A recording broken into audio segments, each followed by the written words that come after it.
नमस्कार मंडळी, माझ्या चॅनलवर तुमच्या सगळ्यांचं स्वागत आहे। आज आपण कुठली रेसिपी बघतोय तुम्ही ओळखा। एक कढई घेतली आहे, तेल गरम झालेलं आहे, त्याच्यामध्ये आपण थोडीशी मोहरी टाकतो आहे, थोडीशी जिरं घालायचं आहे आपल्याला।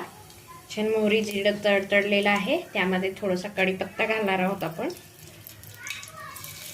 थोडीशी शिमला मिरची, कांदा आणि गाजर घालायचं आहे आपल्याला।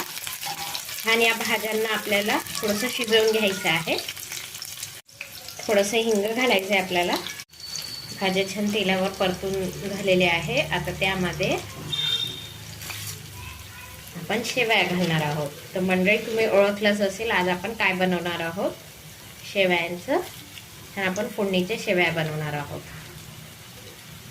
आता भाज्यांमध्ये आपण शेवया टाकलेल्या आहेत, यांना छान आपण खरपूस भाजून घेऊ तेलावर।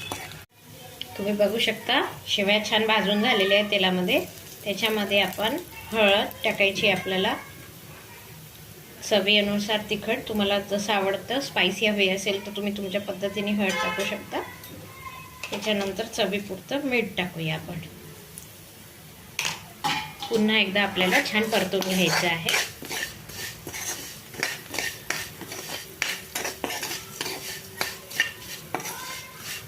छान परतून झालेला आहे। आता आपण यामध्ये थोडं थोडं करत पाणी टाकणार आहोत।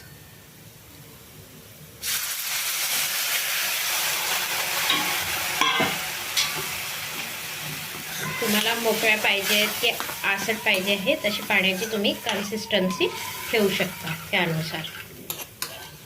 आता आपण यामध्ये पाणी टाकलेलं आहे। यामध्ये तुम्हाला आवडत असेल तर मी टोमॅटो सॉस घालते, तुम्ही तुमच्या आवडीनुसार घालू शकता। छान वेगळी टेस्ट येते टोमॅटो सॉस टाकल्यानंतर। आता याला 2 ते 3 मिनिटं झाकून ठेवून आपल्याला वाफ येऊ द्यायची आहे। आपण थोड्या वेळाने भेटूया। तुम्ही बघू शकता मंडळी, मी गॅस बंद केलेले आहे आणि आपल्या छान शेवया तयार आहेत। तुम्ही पण करून बघा। माझ्या चॅनलवर नवीन असाल सबस्क्राईब करा, लाईक करा आणि शेअर करा अशा छान छान रेसिपीजच्यासाठी। आणि कशा झाल्यात मला कमेंट सेक्शनमध्ये नक्की कळवा। तुम्ही पण करून बघा। रोजच्या सकाळी मुलांच्या डब्यासाठी आणि ऑफिसच्या टिफिनसाठी नाश्त्याला काय द्यायचं विचार पडतो, तर या नक्की फोडणीच्या शेवया करून बघा आणि डब्यात देऊन बघा। एन्जॉय करा। थँक्यू।